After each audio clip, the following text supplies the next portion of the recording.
বড়লোকের ছেলে ঈশান বন্ধুদের সাথে নানান সময় নানান জায়গায় ঘুরতে গিয়েছে। দেশের আনাচে কানাচে এপাশ থেকে ওপাশ অনেক জায়গাতেই ঘুরতে গিয়েছে। তবে এবারের ট্যুরটা একটু অন্যরকম। শহর থেকে দূরে গ্রামীণ পরিবেশে একটা তাঁবু টাঙিয়ে সেখানেই সবাই মিলে পিকনিকের একটা ব্যবস্থা করেছে। সবাই এবার ভেবেছে শহরের কোলাহল থেকে দূরে একটা মাঠে একটা রাত কাটাবে।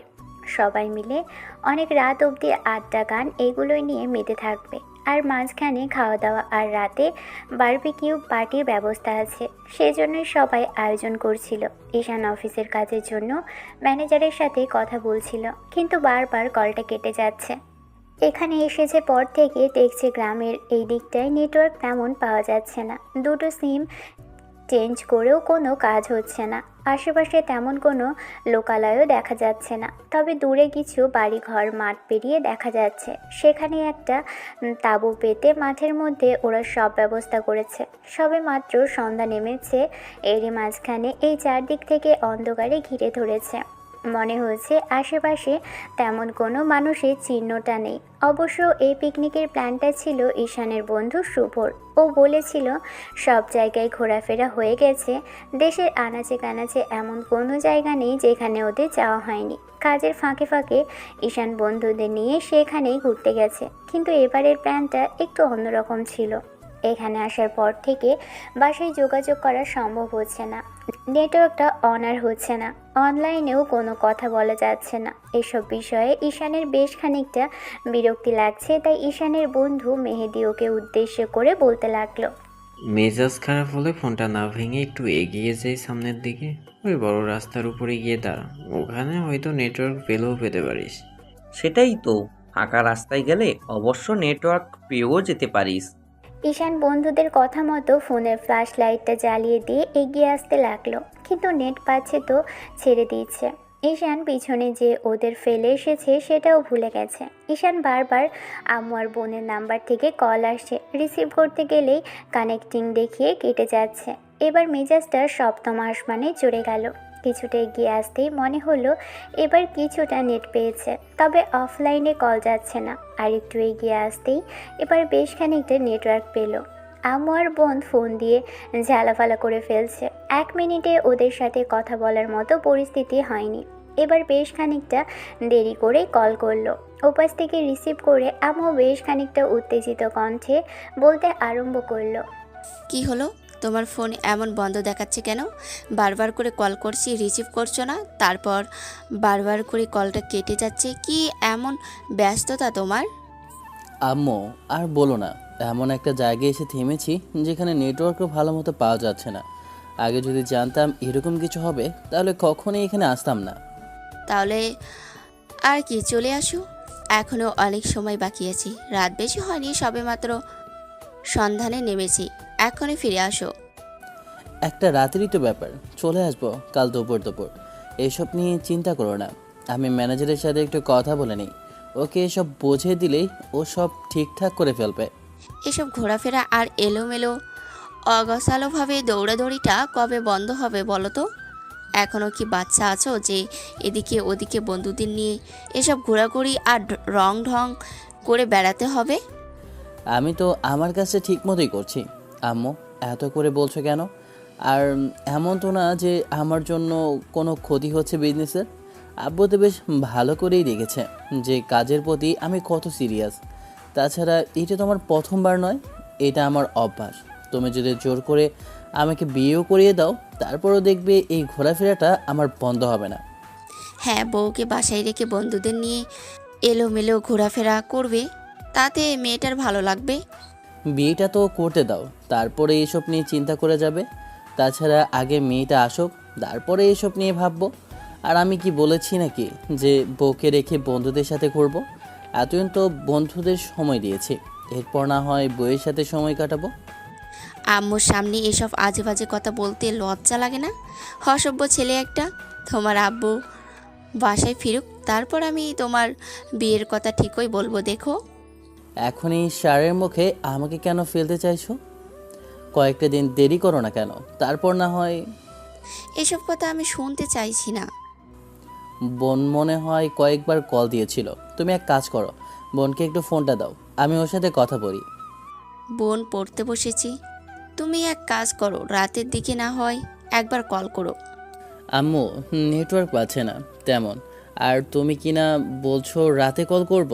আমি কত দূর হেঁটে এসেছি জানো? এই এত দূর অবধি এসে শেষে আবার কল করব কি করে? তুমি ওকে বুঝিয়ে বলো, আমি কাল এসে ওর সাথে কথা বলবো। আর বোনের কি দরকার ও যেন আমাকে টেক্সট করে পাঠায়, আমি সেটা নিয়ে চলে আসবো। আম্মু কথা বলছিল, এরই মাঝখানে ম্যানেজারের নাম্বার থেকে কয়েকবার কল আসতেই ঈশান বলল, আম্মু এখন একটু রাখো তো, ম্যানেজার কী যেন বলবে। অনেকবার কল করেছে, তোমার মতো উনিও যোগাযোগ করে উঠতে পারছে না। ওর সাথে একটু কথা বলি, তারপর আবার না হয় কল করব। আম্মু কলটা কাটতেই ঈশান ম্যানেজারের সাথে কথা বলতে লাগলো। কথা বলতে বলতে এগিয়ে আসতে লাগলো। অনেকটাই এগিয়ে এসেছে, খেয়াল করেনি যে ও বন্ধুদের থেকে প্রায় 8 মাইল দূরে চলে এসেছে। কিন্তু ওরা যে ওদিকে কি করছে ঈশানের জানা নেই। কথা বলতে বলতে রাস্তা দিয়ে হেঁটে সামনের দিকে এগোচ্ছে ছেলেটা। এরই মাঝে খেয়াল করলো চারিদিক থেকে জ্যোৎস্না একদম উপচে পড়ছে। আজকে এত সুন্দর জ্যোৎস্না আলো ছড়াবে ভাবেনি। সন্ধ্যা হতেই একদম অন্ধকারে ছেয়ে গিয়েছিল, কিন্তু এখন জ্যোৎস্নার আলোয় মনে হচ্ছে চোখ শুয়ে গেছে। আর তাতেই বোঝা যাচ্ছে যে চারিপাশ থেকে জোনাকি পোকারা এলোমেলো হয়ে উঠছে। তবে সুন্দর লাগছে পরিবেশটা। মাঝে মাঝে বাতাস এসে মনটাকে শীতল করে দিচ্ছে। গ্রামীণ পরিবেশটা কোথায় এরকমই সুন্দর। ঈশান মিনিট 20 যাবৎ ম্যানেজারের সাথে কথা বলেও কথাটা শেষ করতে পারল না। এরই মাঝে কারো পায়ের শব্দ পেতেই ঈশানের মাথায় ঘুরপাক খেতে লাগলো। সন্ধ্যার পর থেকে এই অঞ্চলে একটা মানুষ পর্যন্ত দেখা যায়নি। এখন আবার কে দৌড়াদৌড়ি করছে? নিশ্চয়ই কোনো কাহিনী আছে। ফোনটা কান থেকে নামাতেই প্রথমে একটা পায়ের শব্দ হলেও কিছুক্ষণের মধ্যে আরও কিছু পায়ের শব্দ হতে লাগলো। দৌড়াদৌড়ির শব্দটা বেশ ভালো করে কানে আসছে। ঈশান ম্যানেজারকে রাখো বলে কলটা কেটে দিল। তারপর আশেপাশে ফোনের ফ্ল্যাশ জ্বালিয়ে তাকাতেই কেউ একজন দৌড়ে আসতে লাগলো সামনের দিক থেকে। কিছু বুঝে ওঠার আগেই ঈশানের উপর যে সে এসে যেন একদম হুমড়ি খেয়ে পড়ল। আর যে এসে গায়ের উপর আছড়ে পড়েছে সে একটা মেয়ে। কারণ গায়ের উপর আছড়ে পড়তেই ঈশান বুঝতে পারল। কিন্তু যতক্ষণে টাল সামলে উঠল ততক্ষণে মেয়েটা একদম ওর বুকের সাথে মিশে গেছে। আর মেয়েটা নিজেকে সামলে নিতে ওকে ধরে ফেলেছে। মেয়েটা জোরে জোরে নিঃশ্বাস নিচ্ছে, যার জন্য কথাও বলতে পারছে না। ঈশান মেয়েটাকে ছাড়িয়ে নিল, তারপর বলতে লাগলো, এই কে আপনি? এত রাতে এখানে কি করছেন? আর এরকম দৌড়াচ্ছিলেন কেন? ওরা ওরা আমাকে মেরে ফেলবে, প্লিজ আমাকে বাঁচান, আমাকে রেখে যাবেন না দয়া করে। বুঝতে পারছি কিছু একটা হয়েছে, কিন্তু কারা আর কে আপনাকে মারতে চায়? কি হয়েছে সেটা তো বলবেন। এরকম হাঁপাচ্ছেন কেন? কি হয়েছে আমাকে বলুন। মেয়েটা কান্না করে ফেললো আর হাঁপাতে হাঁপাতে কিছু একটা বলার চেষ্টা করলে ঈশান তাকে সময় দেওয়ার চেষ্টা করলো। কিন্তু কয়েক সেকেন্ডের মধ্যেই কতগুলো ছেলে এসে ওদের সামনে দাঁড়ালো। তাদের মেয়েটা ভয়ে একদম জড়সড় হয়ে গেল। ঈশান কিছু বলবে মেয়েটা তার আগে আবারও মেয়েটা ঝড়ের গতিতে ওর বুকে আছড়ে পড়ল। শক্ত করে ঈশানকে দু হাতে জড়িয়ে ধরে ফুঁপিয়ে কেঁদে উঠল। ঈশান বুঝতে পারল না ঘটনাটা কি হয়েছে। মেয়েটার মুখ দেখার মতো সৌভাগ্য হয়নি।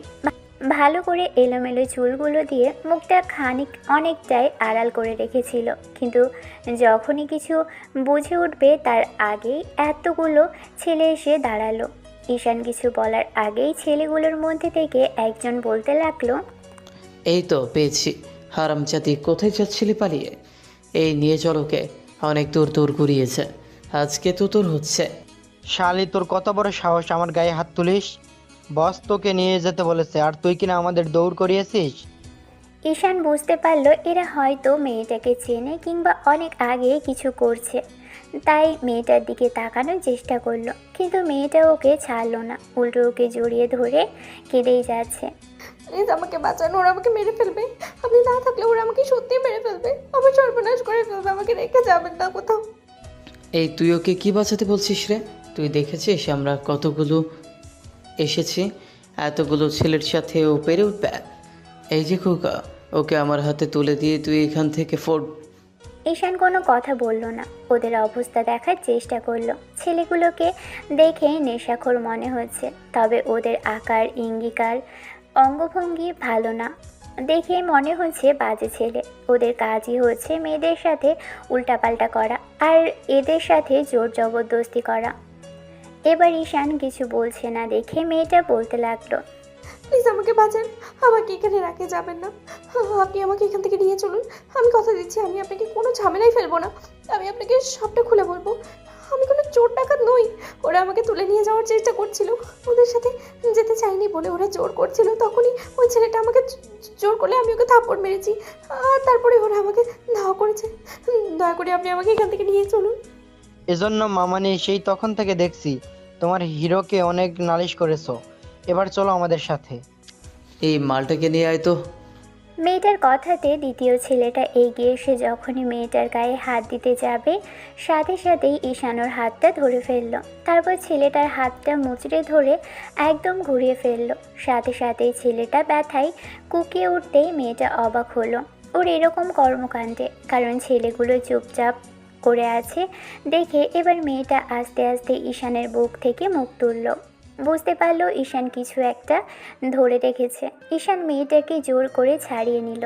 তারপর মেয়েটাকে নিজের পিছনে টেনে এনে দাঁড় করিয়ে ওকে প্রোটেক্ট করে দাঁড়িয়ে বলতে আরম্ভ করলো, সেই তখন থেকে দেখছি ফুলবাল আর উল্টাপাল্টা বকে যাচ্ছিস। তোরা কি ভেবেছিস শহরের খোকা বলে তোদের সাথে পেরিয়ে উঠবো না? তোদের মতো শেয়াল কুকুর সোজা করা আমার বাঁ হাতের কাজ, আর এগুলো আমি প্রায়ই করে থাকি। তবে আজকে মনে হচ্ছে একটু এক্সট্রা খাটনি কাটতে হবে। বেশ ভালোই ফটর ফটর করছিস। এখন ওকে আমাদের হাতে দিয়ে এখান থেকে চলে যা, আর যদি না যাস তাহলে আমাদের সাথে তুইও এনজয় করতে পারিস। কথাটা বলার সাথে সাথেই ঈশান ছেলেটার হাত ছেড়ে দিয়ে ওই ছেলেটার মুখ বরাবর একটা ঘুষি বসিয়ে দিল। ছেলেটা মুখ থুবড়ে পড়ে যেতেই এবার বাকি ছেলেগুলো এগিয়ে আসলো। ঈশান বুঝতে পারলো এদের সাথে একা পেরে ওঠা যাবে না, তাই আর কি মেয়েটার দিকে তাকিয়ে ওর হাত ধরে বলতে আরম্ভ করলো। দৌড়ান। মেয়েটাও আর এক মুহূর্ত দেরি করেনি, ঈশানের কথাতে দৌড় লাগালো। রাস্তা দিয়ে মিনিট 5 দৌড়ানোর পর মনে হতে লাগলো রাস্তা দিয়ে দৌড়ে পারা যাবে না। তারপর দুজনেই রাস্তা থেকে নেমে মাঠমুখী হয়ে দৌড়তে লাগলো। দৌড়তে দৌড়তে আরও 10 মিনিট, তারপর একটা বাগান মতো পড়লো। সেটা পেরিয়ে আবারও কিছু ঘন জঙ্গলের মতো বের হতে আরম্ভ করলো, কিন্তু পিছনে এখনও যে আসছে সেটা বোঝা যাচ্ছে। এবার কি করবে সেটা ভেবে পেল না। তারপর অনেক চেষ্টার পর একটা বিশাল বড় গাছ দেখতে পেল। সেটার আড়ালে গিয়েই দুজনে দাঁড়াতেই মেয়েটা জোরে জোরে হাঁপাতে লাগলো। তখন ছেলেগুলো দৌড়ে আসতেই ঈশান বুঝতে পারলো মেয়েটা যেভাবে নিঃশ্বাস নিচ্ছে তাতে ওর নিঃশ্বাসের শব্দ ওরা টের পেয়ে যাবে। তাই আরেক মুহূর্ত দেরি না করে মেয়েটার মুখ চেপে ধরলো। সাথে সাথে মেয়েটা একদম চুপচাপ হয়ে গেল। এই মুহূর্তে ঈশান মেয়েটার অনেকটাই কাছাকাছি। এক হাতে ওর মুখ, এক হাতে মাথার পিছন চেপে ধরে নিজেও নিঃশ্বাস বন্ধ করে রেখেছে। ছেলেগুলো দৌড়ে সোজা চলে গেল। মিনিট 2 পার হতেই ঈশানের এক মুহূর্ত দেরি করলো না। ফোনের ফ্ল্যাশটা জ্বালিয়ে আবার যে রাস্তা দিয়ে এসেছিল সেখান থেকে বেরিয়ে আসলো। এবার মেয়েটা ওর পিছন পিছন আসতেই ঈশান বুঝতে পারলো ওর হাঁটতে কষ্ট হচ্ছে। তাই মেয়েটার একটা হাত ধরলো আর বলতে আরম্ভ করলো, কষ্ট হলেও এখন হাঁটতে হবে, এক মুহূর্ত দেরি করা চলবে না। ওরা যে কোনো সময় আবার এখান দিয়েই ফিরতে পারে। মেয়েটার মুখ এখনও দেখার সৌভাগ্য হয়নি ঈশানের, তবে ঈশান ওর হাত ধরে তাড়াহুড়ো করে হাঁটছে। মিনিট 15 হাঁটার পর তারপর একটা রাস্তায় উঠে আসলো, কিন্তু রাস্তাটাও বেশি দূরে যেতে পারলো না। তারপরই শেষ হয়ে গেল। মাটির কাঁচা রাস্তা দিয়ে হাঁটতে হবে। দুজন আবার সেই বাগান মতো একটা জায়গা দিয়ে হাঁটতে লাগলো। শহরের বাইরে এরকম গ্রামও থাকতে পারে ঈশানের জানা ছিল না। মেয়েটার হাঁটতে কষ্ট হচ্ছে দেখে একটা জায়গায় ধপ করে বসে পড়ল। ওই চুলগুলো মুখের উপর এসে পড়তেই ঈশান বলতে আরম্ভ করলো, কি হলো বলুন তো? আমি হাঁটতে পারছি না, পা খুব ব্যথা করছে, প্লিজ একটু দাঁড়ান। এখন এখানে দাঁড়ানোর সময় নয়, আপনার জন্যই এরকম একটা জায়গায় আসতে হয়েছে, নাহলে কি বা এই ভোতরের জায়গায় আসবে? মেয়েটা এবার ফ্যাচ ফ্যাচ করে কেঁদে ফেলল। তখন ঈশান একটা ধমক দিয়ে বলল, চুপ, একদম চুপ, কোনো কথা নয়। কান্নাকাটি করলেই কি সমস্যার সমাধান হয়ে যাবে বলুন তো? আমার জন্য সবাইকে বিপদে পড়তে হয়, শেষে অচেনা একটা মেয়ের জন্য আপনিও বিপদে পড়ে গেলেন। আমি আসলেই একটা অপয়া। কী সব বাজে বাজে কথা, আর একটু হাঁটুন না, তারপরেই মনে হয় আমরা লোকালয়ে পৌঁছে যাব। মেয়েটা উঠে দাঁড়ালো। তারপর ঈশান আবারও মেয়েটার হাত ধরে টানতে লাগলো। মেয়েটা ওর দিকে ফ্যাল ফ্যাল করে তাকিয়ে আছে। নিজের দিকে তাকিয়ে না হাঁটার ফলে যেটা হলো সেটা খুবই বাজে হলো, কারণ হঠাৎ করে মেয়েটা আর্তনাদ করে উঠল। সাথে সাথে পায়ে ঈশানের হাতটা ছাড়িয়ে নিয়ে পায়ে হাত দিয়ে বসে পড়ল। ঈশান মেয়েটার দিকে ফিরতেই খেয়াল করলো ওর পাটা কেটে গেছে। একে তো পায়ের ব্যথায় হাঁটতে পারছে না, তার উপর পাটা কেটে এমনভাবে রক্ত পড়ছে। ঈশান তাড়াহুড়ো করে মেয়েটার কাছে আসলো। তারপর এসে ওর পায়ের কাছে বসে ফোনটা মুখে রেখে দুই মুখ দিয়ে চেপে ধরে পকেট থেকে একটা রুমাল বের করলো। তাড়াহুড়ো করে পাটা বেঁধে দিল। আর এবার বেশ খানিকটা বিরক্তি লাগছে, তারপরও কিছুই বলল না। এবার কি করবে সেটাই ভেবে পেল না। মেয়েটা হাঁটতেও পারছে না, এই অবস্থাতে কি করবে বুঝে উঠতে পারছে না। এদিকে মেয়েটা ফ্যাচ ফ্যাচ করে কেঁদেই চলেছে। ঈশান আর কোনো উপায় না পেয়ে হঠাৎই মেয়েটাকে পাজা কোলা করে তুলে নিল।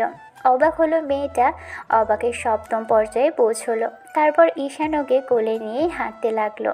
মেয়েটা গলা জড়িয়ে ধরছে না দেখেই ঈশান বলতে লাগলো, চুপচাপ গলা জড়িয়ে ধরে রাখুন। এত কান্নাকাটি করতে পারেন কি করে আপনারা? মিনিট 20 এমন করে হাঁটতে হলো।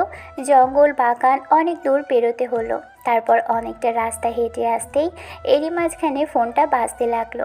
মনে হতে লাগলো যে বন্ধুরা হয়তো কল করেছে। কি করবে বুঝে উঠতে পারলো না। তারপরও ফোনটা রিসিভ করার মতো অবস্থাতে নেই। মেয়েটার গলা জড়িয়ে ধরে রেখেছে, হাতে দফা রফা হয়ে গেছে ঈশানের। এখন একে নামাবে কোথায়?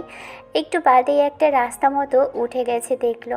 তারপর খানিকটা এগিয়ে যেতেই যেন ঘটল বিপত্তি। আর যেটা ঘটলো সেটার জন্য কেউই প্রস্তুত ছিল না। কিন্তু লোকের কথার শব্দ হলো, আর তাতেই ঈশান দীর্ঘ নিঃশ্বাস ফেলে মেয়েটাকে উদ্দেশ্য করে বলতে লাগলো, ওই দেখুন কিছু লোক আসে, ওদের সাহায্য চাইলে ঠিক আমরা রাস্তা পেয়ে যাব। মেয়েটা ঈশানকে কিছু বলার আগেই নিজেই কিছু বলার আগেই ওদের মুখের উপর এসে লাইট পড়ল। টর্চ লাইটের আলোতে দুজনকে এমন অবস্থায় দেখে রাস্তায় থাকা 2-3 জন লোক একদম হতভম্ব হয়ে গেল। কিছুক্ষণ দাঁড়িয়ে থাকতেই ঈশান উঠে এসে ওদের সামনে দাঁড়াতেই একটা লোক বলতে লাগলো, এই কেড়ে তোরা এত রাতে এই জঙ্গলের মধ্যে কি করছিস? হ্যাঁ, আসলে আমাদের কিছু ছেলে পেলে তাড়া করেছিল, তারপরেই ওনাকে নিয়ে আসতে গিয়ে। আমাদের দেখে বোকা মনে হয়? এত রাতে এই জঙ্গলে একটা মেয়ে মানুষের সাথে কী সব অকাজ কুকাজ করছিলে, এখন বাঁচার জন্য এইসব আবল তাবল বলছিস? ওই কী ভেবেছে সেগুলো বলে পার পেয়ে যাবে? সেটাই তো দেখে তো মনে হচ্ছে শহর থেকে এসেছো। এসব এসব ফোনটি নষ্ট করার জন্য আমাদের গ্রামে ঢুকেছিস। এই ধর এদেরকে, একদম পালাতে দিবি না। পালানোর চেষ্টা করলে একদম কিন্তু লোকজন জড়ো করবো, একদম বেকরবাই করবি না বলে দিচ্ছি। কি মুশকিল, বললাম তো আমাদের ঝামেলায় পড়তে হয়েছিল। কিছু ছেলে ওনাকে তাড়া করেছিল, আমি তো ওনাকে চিনিও না, তাহলে ওকে। এখানে সত্যিটা ধরা পড়ে গেছে, এই জন্য মেয়েটাকে না চেনার ভান করছে। আমরা খুব ভালো করে বুঝতে পারছি তোমাদের মতো বদমাইশের মতলব আমরা খুব ভালো করে চেনা আছে। এই ধর দুজনে, আর ওই লোকটাকে কোল থেকে নামা।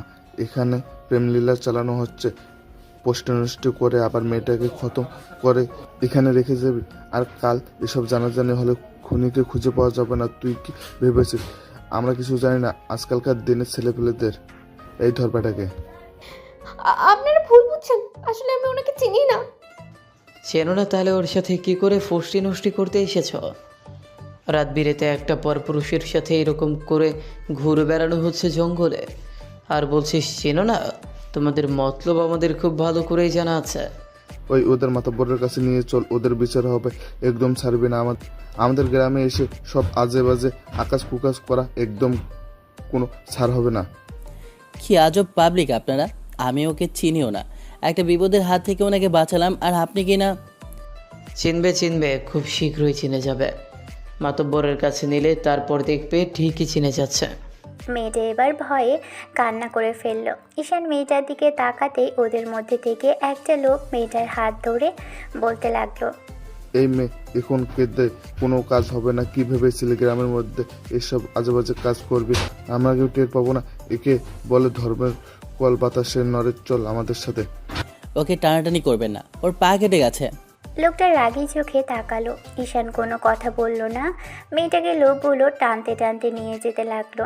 এখনো অবধি যার নামটা পর্যন্ত জানে না, তার সাথে কিনা আজে বাজে কাজ করার জন্য এসেছে। লোকটার এরকম কর্মকাণ্ডে ঈশান অবাক হলো। গ্রামের মানুষগুলো চিন্তাভাবনা যে এতটা বাজে ঈশান ভাবতেও পারেনি। শহরে এগুলো স্বাভাবিক। মেয়েটা এগুলোই হয়তো বলতে চাচ্ছিল যেন ভুলেও ওদের কাছে না যায়, আর তাই হলো। ঈশান ওর কোনো কথাই শুনল না। তার আগে এই লোকগুলোর কাছে আসতে এত বড় একটা বিপদে পড়তে হলো ওদেরকে। জোর করে একটা বড় বাড়ির সামনে আনা হলো। তারপর সেখানেই দুজনকে রাতে থাকতে দেওয়া হলো। একটা ঘরের মধ্যে দুজনকে আটকে রাখা হলো। মেয়েটা সারা রাত কেঁদেছে। ঈশান অনেকক্ষণ যাবৎ মেয়েটাকে বোঝানোর চেষ্টা করেছে, তবে মুখটা দেখতে পারেনি। অন্ধকার রুমের মধ্যে কিছুই বোঝা যাচ্ছিল না। ধমক দিতেই মেয়েটা কান্না করা বন্ধ করে দিয়েছে। তারপর সকালে যখন মেয়েটার মুখটা দেখলো তখন মনে হচ্ছিল সামনে একটা ফুটফুটে পরি শুয়ে আছে। কারণ ও ধমকে যখন মেয়েটার কান্না থেমে গিয়েছিল ওদের একটা চৌকিতে বসতে দেওয়া হয়েছিল, সেটাতেই ঘুমিয়ে পড়েছিল দুজনেই। সকাল 8টার দিকে ঈশানের ঘুম ভাঙল ফোনের শব্দে। ভুলে গিয়েছিল যে কাউকে ফোন করা দরকার। এত রাতে এসে হইচইয়ের মধ্যে থেকে কিছু বলতেও পারেনি। নেটওয়ার্কও পাচ্ছিল না, এমন একটা বিপদে পড়েছে। এরই মাঝখানে ঈশান ফোন রিসিভ করতেই ওপাশ থেকে ওর বন্ধুরা বলতে লাগলো, কিরে সারা রাত ধরে তোরে ফোন করে যাচ্ছি, কি হয়েছে? তোর আর ফোনটাও বারবার বন্ধ দেখাচ্ছে। এতই কি ব্যস্ত আছিস যার জন্য কাজে এসেছি? সেটা না করে কোথায় চলে গেলি তুই? ঈশানের বন্ধুদের সব বলল। সব শোনার পর ওরা বেশ খানিকটা অবাক হলো। আবার ঈশানের ওই বন্ধু সবাইকে সবটা বলল। তখন ঈশান শেষে শুধু বলল, জানি না আমি কোথায় আছি, তবে লোকেশন ট্র্যাক করে চলে আয় এখানে। বেশি দেরি করে আসলেও সমস্যা হয়ে যাবে। এই মেয়েটার সাথে ধরে বেঁধে আমাকে বিয়ে দিয়ে দিবে। ঈশান কথা শেষ করতে পারল না, তার আগেই রুমের দরজা খোলার শব্দ হলো। তখন ভিতরে আগের রাতে সেই লোক দুটো এসে একজন হাত থেকে ফোনটা কেড়ে নিয়ে বলতে লাগলো, এই কি করছিস রে তুই? কাকে ফোন করছিস? একদম চালাকি করবি না। তুই কি ভেবেছিস আমাদের হাত থেকে পার পেয়ে যাবি? ভুলেও এসব করার চেষ্টা করলে পার পাবি না, বলে রাখছি। কোনো কথা বলতে পারল না। ওদের হইচই এবার মেয়েটার ঘুম ভেঙে গেল। সাথে সাথেই মেয়েটা উঠে বসলো। ঘরের মধ্যে লোকজন দেখে বেশ খানিকটা ভয় পেয়ে গেল। মেয়েটা তাড়াহুড়ো করে ওড়নাটা ঠিক করে নিল, মাথায় ওড়না দিয়ে বসে রইল। ঈশানও ওর থেকে কিছুটা দূরে বসে আছে। এরই মাঝে রাত থেকে এক ফোঁটা পানি অবধি পেটে পড়েনি। ঈশানের রোজে খুব খিদে পেয়েছে, আর মেয়েটা যে কখন থেকে না খেয়ে আছে জানে না। তবে এই মুহূর্তে নিজের কথাটাই ভাবছে। কি একটা বিপদে পড়ে গেল। একে বাঁচাতে এসে শেষে নিজেই কিনা এমন একটা বিপদে ভাবতেও পারেনি। একটা মেয়েকে হেল্প করতে এসে শেষে নিজেই এত বড় একটা বিপদে পড়বে। ঈশান চুপ করে রইল। মেয়েটা এখনও বারবার ফুপিয়ে ফুপিয়ে উঠছে। তখন ঈশান একটা ধমক দিয়ে বলতে আরম্ভ করলো, চুপ, একদম চুপ। আপনার জন্য বিপদে আমি পড়েছি। আমি কোনো কান্নাকাটি করছি না, সেখানে সেই কালকে থেকে দেখছি কেঁদেই যাচ্ছেন। কি হয়েছে কি? চুপ থাকুন তো, দেখি কি করা যায়। আগে ওদের মাতাব্বরের সামনে আমাদের নিয়ে যাক। আমার বন্ধুদের আমি কল করে বলে দিয়েছি, ওরা চলে আসবে কিছুক্ষণের মধ্যেই। আপনি জানেন না ওরা কতটা শিকেলের মতো মানুষ। ওরা ভাবে আমাদের মাঝে মাঝে কিছু হয়েছে, কিংবা আপনার সাথে আবার উল্টোপাল্টা কিছু। মানে আপনার নামটা পর্যন্ত জানি না, আর আপনার সাথে বাজে কিছু মানে কি? কিছু বাজে বাজে কথা বলছেন। গ্রামের মানুষগুলো এরকমই, আপনি জানেন না। ওরা কিছু বাজে বাজে ভেবে নিয়ে এখন জোর করবে আমাদের বিয়ে দেওয়ার জন্য। সেই জন্য আমার ভয় লাগছে। আমার সাথে সাথে হ্যাঁ করে আপনিও ফেসে যাবেন। আপনাকে আমি বিপদে ফেলে দিলাম, দেখলেন? এরকম কিছু হবে না, আমার বন্ধুরা চলে আসবে। আপনি কান্নাকাটি করবেন না, চুপ করুন এবার। কাঁদবো না তো কি করবো? একে তো পৃথিবীতে কেউ নেই, তার উপরে আবার যেখানেই যাচ্ছে সেখানেই বিপদ। মানে বুঝতে পারলাম না। আমার আব্বু আম্মু কেউ নেই, অনেক আগেই মারা গেছে। ওদের ছেড়ে যাওয়ার পর চাচার পাশে থেকে মানুষ হয়েছে। একবেলা খেয়ে একবেলা না খেয়ে বড় হয়েছে। যার পাশে ছিলাম সেও খুব অভাবের মানুষ, আর গ্রামের মানুষের অবস্থা খুবই বাজে। ঠিক করে পড়ালেখাও করাতে পারেনি, আবারও ছোট তো না, সেখানে পড়ালেখাটা কি করে চলবে? আমি একটা দোকানে সেলাইয়ের কাজ করতাম, সেখান থেকে ওরা আমাকে দেখেছে। তারপর থেকে গত 2 মাস যাবত ডিস্টার্ব করছে। তারপর তারপর 2 দিন আগে চেয়ারম্যানের ছেলে আমাকে বাজেভাবে জোয়ার চেষ্টা করলে আমি ওকে সবার সামনে থাপ্পড় মেরেছিলাম। ভয় হচ্ছিল খুব, তারপরেও কাজের জন্য যেতে হতো। আর কালকে একটু সন্ধ্যা হয়ে আসাতে যখন ফিরছিলাম, ওর লোকগুলো আমাকে এমন করে তাড়া করে। তারপর আপনার সাথে আমার দেখা হয়, আর আপনাকে আমার জন্য বিপদে পড়তে হলো। মেয়েটা এতিম, এত কষ্ট করে বড় হয়েছে আর একা একা বড় হয়েছে সেটা শোনার পরেই ঈশান চুপচাপ মেয়েটার মুখের দিকে তাকিয়ে রইল। তারপর একটা সময় দীর্ঘশ্বাস ফেলে বলতে লাগলো, কাঁদবেন না, চুপ করুন, আর দেখুন যা হয় ওপরওয়ালার তরফ থেকেই হয়। এখন যদি জোর করে ওরা আমার সাথে আপনার বিয়ে দিয়ে দেয়? ওপরওয়ালা যা ভেবেছে সেটাই হবে। যদি তাই হয় তাহলে সেটাই হবে, এত চিন্তা কিসের? আপনি চেনেন না, জানেন না আমি একটা বাজে মেয়ে কিনে, সেটাও জানেন না। আপনি আমাকে কেনই বা বিয়ে করবেন? গ্রামের একটা গরিব মেয়েকে আপনার মতো বড়লোক ঘরের ছেলে কেন বিয়ে করবে? আরে বাবা, সেটা যদি কপালে থাকে তাহলে হবে। তাছাড়া আপনি কি করে বুঝলেন আমি বড়লোকের ছেলে? আর বাজে মেয়ে নিজেকে কেন বলছেন? যে এত কষ্টের মধ্যে থেকে বড় হয়েছে সে বাজে মেয়ে হতে পারে না। আপনি চুপ করুন তো। কিন্তু আপনি তো আমাকে চেনেন না, নামটা পর্যন্ত জানেন না, কাল তো ভালো করে দেখেননি। আর আজকে উফ, আপনাকে যে কি করে বোঝাই, চুপ করুন না। এরই মাঝে আবারও দরজা খোলার শব্দ হতেই একটা মেয়ে আসলো। আরেকটা ছেলে এসে ওদের দুজনকে ধরে একটা উঠানের মতো জায়গায় আনলো। দুজনেই খেয়াল করলো অর্ধ শতাধিক লোকের সেখানে সমাগম চলছে। আর এত লোকের মাঝখানে ঈশান এসে বেশ খানিকটা অস্বস্তি বোধ করলো, কারণ এতগুলো লোকের মাঝে সবাই হাঁ করে ওদের দিকেই তাকিয়ে আছে। মেয়েটা মাথায় ওড়না দিয়ে এসেছে, তবে খোঁড়াতে পাটা যে বেশ ভালোভাবে কেটেছে। এখানে পায়ের রুমালটা বাঁধা। ঈশান কিছু বলার আগে এবার মাতব্বর টাইপের একটা লোক বলতে লাগলো, এই রহিম, কি হয়েছিল বলতো? আর এদিকে কোথা থেকে ধরে এনেছিস? কাল রাতেই খবর পেলাম যে তোরা নাকি কাউকে ধরেছিস। এই এলাকায় এসে আজে বাজে কাজ করছিল। রাতে আসেনি, তাই ভাবলাম সকাল সকাল বিচার সালিশটা করে কাজে বেরোবো। এখন বলো কি হয়েছে? এবার কালকে সেই 3টা লোক এসে সব ঘটনা বলল। সব শোনার পর মাতব্বর ওদের দিকে তাকালে এবার ঈশান বলতে লাগলো, আঙ্কেল, আমারও তো কিছু বলার থাকতে পারে। তাছাড়া ওনারা আমাদের সন্দেহের বশে ধরে এনেছে। এই মেয়েটাকে তো আমি চিনিও না, হঠাৎ করেই আমার সামনে এসে পড়লো। বাঁচানোর জন্য বলতেই আমি ওকে বাঁচাতে গিয়েছিলাম, কিন্তু যে ছেলেগুলোকে ধাওয়া করলো ওদের সাথে পেরে উঠবো না বলেই দৌড়ে পালানোর চেষ্টা করি। আর তারপরেই থাক, আর বলতে হবে না। তোমাদের শহরের ছেলেদের আমার খুব ভালো করে চেনা আছে। আমি জানি তুমি এখন কী সব বাজে বাজে কথা আর কী সব নাটক বানাবে। এসব সিনেমার নাটক অন্য কোথাও গিয়ে করো। এসব অনেকেই বলে, যারা ধরা খায় তারা এরকম করেই বেঁচে যাওয়ার চেষ্টা করে। এসব আমার সামনে বলে কোনো কাজ হবে না। মাতব্বর সাহেব, এদের একদমই ছাড়বেন না। গ্রামে এর আগে কতবার এরকম করে আকাশ কুকাশ হয়েছে, তাদের এখন ছাড় হয়নি। এরা বাইরে থেকে এসেছে, না জানে এই মেয়েটা সর্বনাশ করে কাল পালিয়ে যেত, আর না হয় খুন করে ফেলতো। তাই বলছি কি ওদের দুজনকে বিয়ে করিয়ে দেন। ঈশান লোকটার এরকম কথাতে গ্রামের সকলেই বিয়ের কথাটাই বারবার বলতে লাগলো। ঈশান সবাইকে থামানোর চেষ্টা করতেই মাতব্বর একটা জোরে সোরে ধমক দিয়ে সবাইকে থামিয়ে দিল। এবার মেয়েটা কাছে দেখে মাতব্বর বলতে লাগলো, কোনো কথা না, আমি যেটা সিদ্ধান্ত নিব সেটাই হবে। আমি আগেও এ ধরনের সালিশ বিচার করেছি, আর এখনও করছি। আর চাই তোদের দুজনের বিয়ে দিতে। তারপর তোরা কি করবি না করবি সেটা তোদের ব্যাপার। আর তোদের বাসায় আমি ফোন করে সবাই বলবো, এই কে আছিস, এখনই কাজী ডাক। এই মুহূর্তে দুজনের বিয়ে হবে। আর যদি বিয়ে না করে তাহলে সবার সামনে দুটোকে জুতো পেটা করা হবে।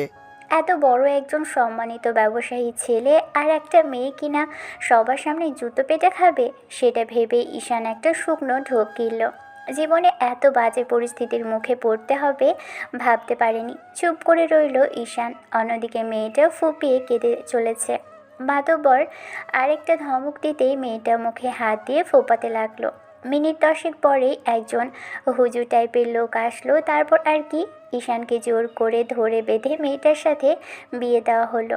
ঈশান শুধু এটুকুই ভেবেছে যে এখান থেকে অন্তত ছাড়া পেতে হবে, তারপর যেটা ভাবা সেটাই। তবে মেয়েটা দেখতে খারাপ নয়, বরং অসম্ভব রকমের সুন্দর, গবরে পদ্ম ফুল যাকে বলে। এরকম এক প্রত্যন্ত গ্রামে এমন একটা সুন্দর মেয়ে কারো অসহায় আর গরিব ঘরে বেড়ে উঠেছে, সেটা ভাবতেই অবাক লাগছে। এই মুহূর্তে সম্মান বাঁচানোর জন্য বিয়েটা করতেই হয়েছে। মেয়েটা সাইন করতে চাইছিল না। ঈশান ওকে চোখের ইশারায় বুঝিয়েছে যে এখন বিয়েটা করাই এখান থেকে বাঁচার একমাত্র উপায়। তারপর উপায় না পেয়ে দুজনে বিয়েটা করতে হলো। বিয়ে হতেই মাতব্বর ওদের দুজনের থেকে বাসার নাম্বার চাইলো। অনেক চাওয়ার পরই ঈশান উপায় না পেয়ে ওর বন্ধুর নাম্বার দিল। বন্ধুকে ফোন করে মাতব্বর বলল, দেখেন আপনাদের ছেলে কোথায় কি করেছে সেটা আপনারা জানেন না, তবে আমাদের এই গ্রামে এসে অকাজ করছিল, তাই ধরে বেঁধে বিয়ে দিয়েছি। যদি পারেন তো এখানে আসেন, আর না হলে আমরা ওদেরকে গ্রাম থেকে বের করে দিচ্ছি। ওরা যেখানে খুশি যাক। যাই হোক, আমাদের গ্রামের মানসম্মান নষ্ট হতে দিতে আমরা পারি না, তাই বিয়ে দিয়ে দিয়েছি। লোকটা ঈশানের বন্ধুর সাথে আর কি কথা বলল কে জানে। তবে এবার মেয়েটার থেকে ওর বাসার নাম্বার নিল।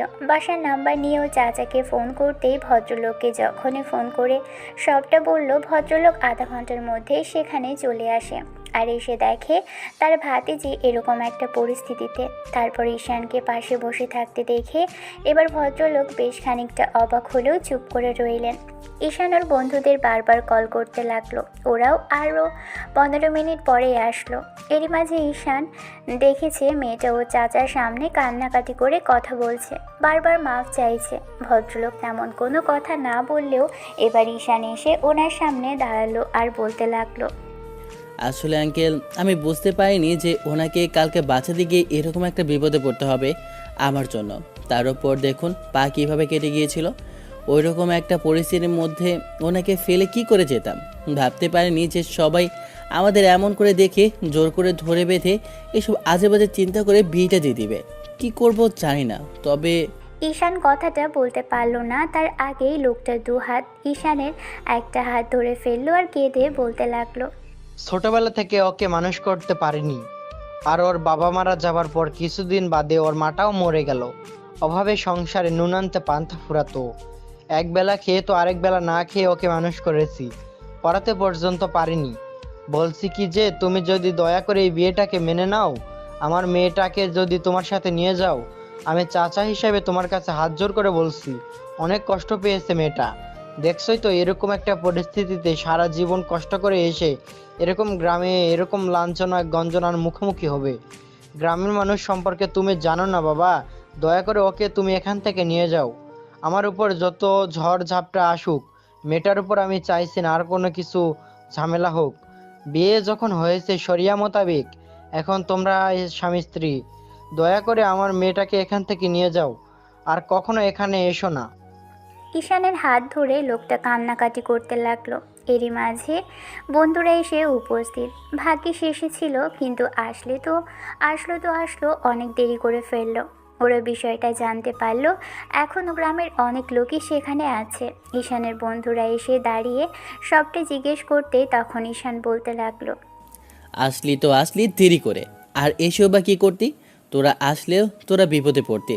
যাই হোক, দেরি করে এসেও ভালো করেছিস। কি শুনছি সত্য নাকি? এই মেয়েটার সাথে বিয়ে হয়ে গেছে তোর? এখন বাসায় গিয়ে কি জবাব দিবি? আন্টি আঙ্কেল জানতে পারলে তোর কি হাল করবে বুঝতে পারছিস? উফ, এমনিতেই টেনশনে আছি, আর বাজে কথা বলিস না তো। তাছাড়া এসব কি আমাদের জানাশোনার অবস্থায় হয়েছে?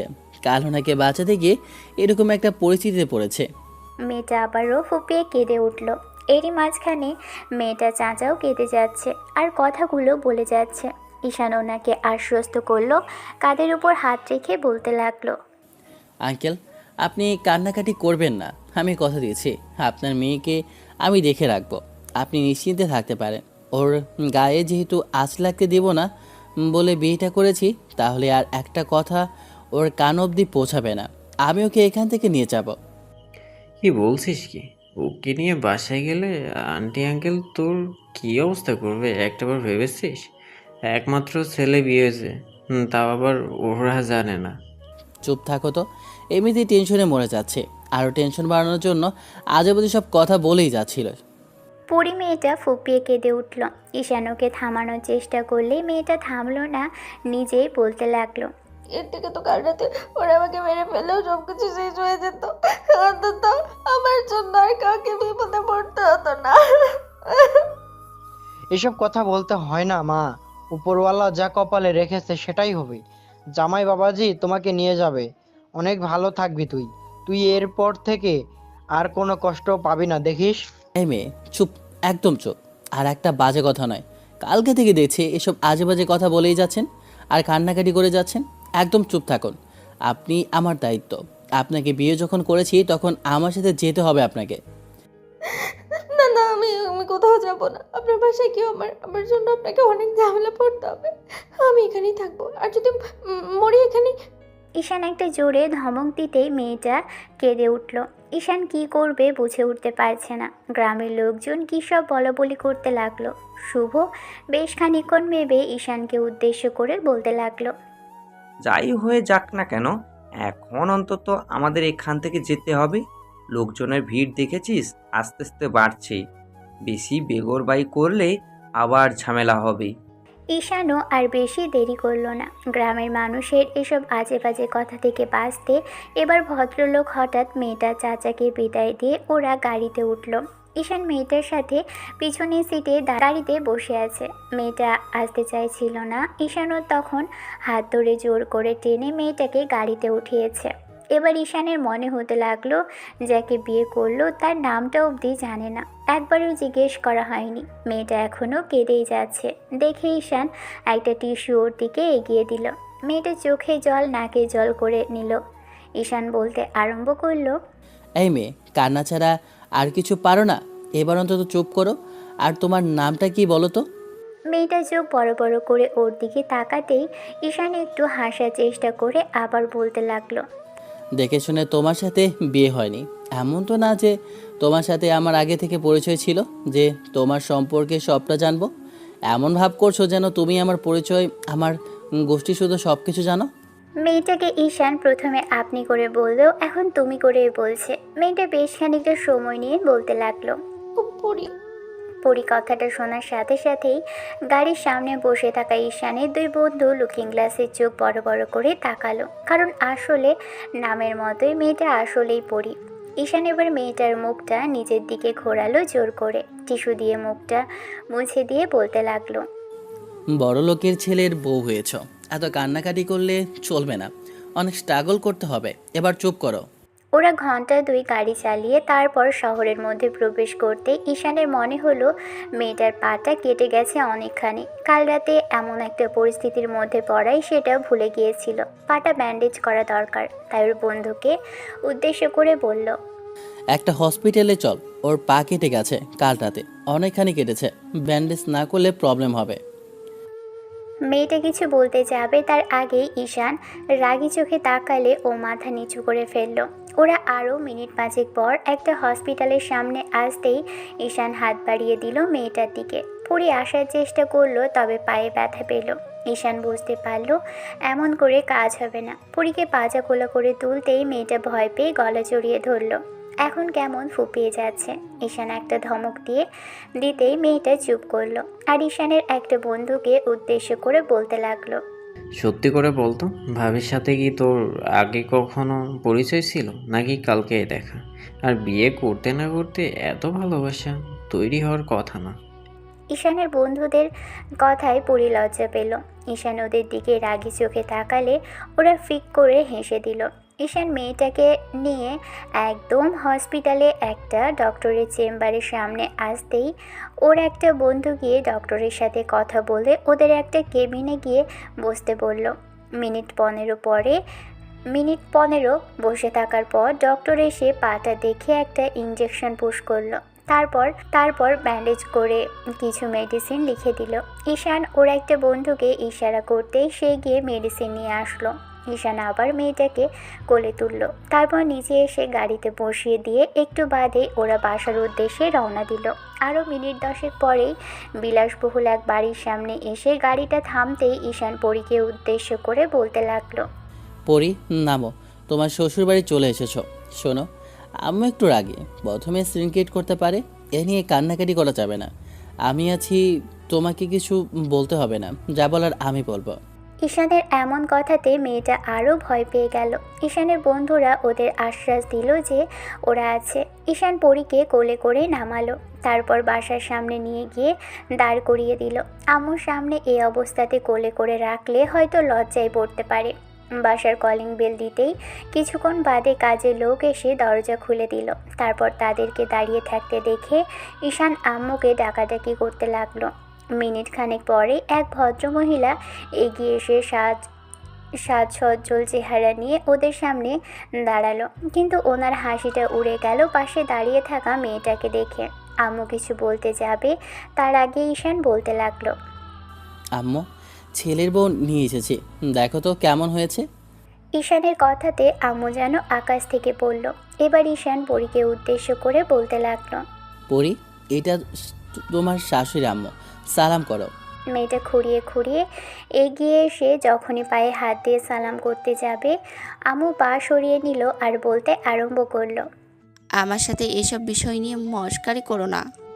কাল অবধি বিয়ের কথা বললি, বিয়ে কথা শুনেই নাক সিটকেছো, এখন বলছে এই মেয়ে আমার ছেলের বউ। এসব আমি বিশ্বাস করি না। এই মেয়েটাকে তোমাদের বান্ধবী নিশ্চয়ই কোথা থেকে ধরে আনলে একে। এবার ঈশানের বন্ধুরা আমতা আমতা করতে লাগলো। ঈশান বোঝানোর চেষ্টা করেও যখন বোঝাতে পারলো না, তখন ওর বন্ধুরা যা যা শুনেছে সবটাই বলল। সব শোনার পর আম্মু কেমন যেন বাঁকা চোখে মেয়েটার দিকে তাকিয়ে রইল। আম্মু কোনো কথা বলছে না দেখে ঈশান আম্মুর একটা হাত ধরে বলতে লাগলো, আম্মু, দেখো যেটা হবার হয়ে গেছে। মেয়েটা তো দেখতে ঠিকঠাকই আছে, তাছাড়া ও এরকম একটা পরিস্থিতির মধ্যে পড়েছে। গ্রামে রেখে আসলে ওখানে মানুষ ওকে হাজারটা কথা বলতো। ওকে ওখানে ফেলে আসার হলে কাল রাতেই ফেলে আসতে পারতাম, কিন্তু বিয়ে করার পর ফেলে আসলে ওটা ওর প্রতি অন্যায় করা হবে। ওর এখন সাপোর্টের প্রয়োজন। আমি বুঝতে পারছি তোমার ওকে মানতে কষ্ট হবে, তারপরও আমার মুখের দিকে তাকিয়ে মেনে নাও। আম্মু, আমার ওকে খুব পছন্দ। ঈশানের কথাতে আম্মু অবাক চোখে তাকিয়ে রইল। এরই মাঝখানে ঈশানের বোনটা দৌড়ে এসে দেখলো একটা মেয়ে দাঁড়িয়ে আছে। বিষয়টা জিজ্ঞেস করতেই তখন মেহেদি বলতে লাগলো, এটা তোর ভাবি আপু? মেয়েটা কিছুক্ষণ চুপ করে থেকে দৌড়ে এসে ভাবিকে জাপটে জড়িয়ে ধরল। অবাক হলো পরি, এরকম একটা ননদ পাবে ভাবতেও পারেনি। কিন্তু শাশুড়ি আম্মুকে দেখে মনে হচ্ছে সে একদমই খুশি নয়। তার উপর ছেলের বিয়েটা না জানিয়ে করে ফেলেছে। ঈশান আম্মুকে হাজারবার বোঝানোর চেষ্টা করেও যখন পারল না, উল্টো আম্মু বলতে লাগলো, আমাকে না হয় এসব যেমন তেমন বুঝ দিয়ে বুঝালে, কিন্তু তোমার আব্বু কি মেনে নেবে এই বিয়েটা? কখনোই মানবে না। এই মেয়েকে বাসায় দিয়ে আসো, আর ওর যাবতীয় যত খরচ আছে সব আমরা দেব, কিন্তু এসব বিষয়ে আমি মানতে পারবো না। ঈশান অবাক হলো, আম্মুর দিকে তাকিয়ে থেকে বলতে লাগলো, তোমার কি মাথা খারাপ হয়ে গেছে আম্মু? আজ সকালে পরির সাথে আমার বিয়ে হয়েছে, আমি ওকে বউ হিসেবে মেনে নিয়েছি। তোমাদের অসুবিধা থাকলে তোমরা ওর সাথে কথা বলো না, তবে আজ বাদে কাল দেখবে ও ঠিকই তোমাদের সাথে মিশে গেছে। আমি বুঝতে পারছি ওর সমস্যা এটাই, ও একটা অনাথ মেয়ে। তার ওপর ওর ফ্যামিলির ব্যাকগ্রাউন্ড বলতে তেমন কিছুই নেই, গরিব ঘরের মেয়ে বলেই তো মানতে পারছো না, তাই না? এরই মাঝখানে পরি আবারও ফুপিয়ে কেঁদে উঠল। সুইটি এখনও ভাবিকে জড়িয়ে ধরে রেখেছে। কাঁদতে বারণ করলেও মেয়েটা আম্মুকে উদ্দেশ্য করে বলতে লাগলো, ম্যাডাম আমি চলে যাব, আমি আপনাদের ঘাড়ে পৌঁছাবো না। আমি ওনাকে বারণ করেছিলাম আমাকে এখানে নিয়ে না আসতে। আপনারা টেনশন করবেন না, আমি চলে যাব। আমার জন্য আপনাদের কোনো কথা শুনতে হবে না। আমি আসলে অপায়া, সবাই ঠিকই বলে ছোটোবেলাতে বাবা মা মরে গেল, আর এখন যাকে বিয়ে করলাম তাকেও এত বড় বিপদে ফেলেছি। আমি আপনাকে বারবার বলেছিলাম আমাকে রেখে আসুন। পরি, কী সব আজে বাজে কথা বলছো? তোমাকে বলেছি না কথা বলবে না, চুপ করে থাকো। আপনি বুঝতে পারছেন না, আমি এখানে থাকলে আপনার হাজারটা কথা শুনতে হবে। আপনার আব্বু আম্মু আপনার উপরে রাগ করে থাকবে। আমি চাই না আমার জন্য কারোর সম্পর্ক খারাপ হোক। আপনি বরং এক কাজ করুন, চাচার কাছে আমাকে রেখে আসুন। ওরা না হয় আমাকে দেখে রাখবে, তারপর যখন সময় হবে আপনারা ব্যবস্থা করবেন ডিভোর্সের, আমি সাইন করে দেবো। একটা থাপ্পড় মারবো ইডিয়েট। আজ বিয়ে হতে পারেনি আর কালই ডিভোর্সের কথা বলছো? সেটা প্রয়োজন হলে আমি বলতে পারতাম না? পরি কাঁদতে লাগলো। এবার ঈশানের বোন ওকে বারবার থামানোর চেষ্টা করতে লাগলো। আম্মু যখন মানতে নারাজ, তখন ঈশান জোর করে আম্মুকে নিয়ে একটা জায়গায় বসালো। তারপর পায়ের কাছে বসে আম্মুর পাগুলো জড়িয়ে ধরতে গেলে আম্মু পা সরিয়ে নিল আর নিজেও কেঁদে ফেললো। আমার বউয়ের জন্য তোমাদের কোনো অসুবিধা হবে না, ঠিক আছে? আমি বুঝতে পারছি তোমাদের ওকে মানতে কষ্ট হবে, কিন্তু আমি ওকে পছন্দ করি। বলো, আমি ওকে বিয়ে করেছি শুধু সম্মান বাঁচানোর জন্য না, ওকে আমার ভালো লেগেছে বলেই বিয়ে করেছি।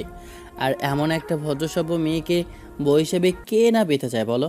তুমি কি চাইবে তোমার ছেলে এমন মেয়েকে বিয়ে করুক যে তোমাকে সম্মানই করতে জানে না, যে বাসায় এসে রান্না করে খাওয়ানো তো দূরে থাক, মডার্ন মেয়ের মতো এসব আজে বাজে পোশাক পরে বেড়াবে আর বাইরে গিয়ে মান সম্মান টোপাবে? তুমি তো বলতে ছেলের বউ করে একটা ঘরোয়া মেয়েকে আনবে যে কিনা রান্না বান্না করে খাওয়াবে, শ্বশুর শাশুড়িকে সম্মান করবে।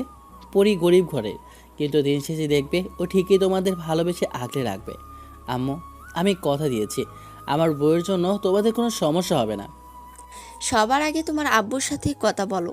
তোমার আব্বু যদি মানে, আমি এসব বিষয় নিয়ে ভেবে দেখব।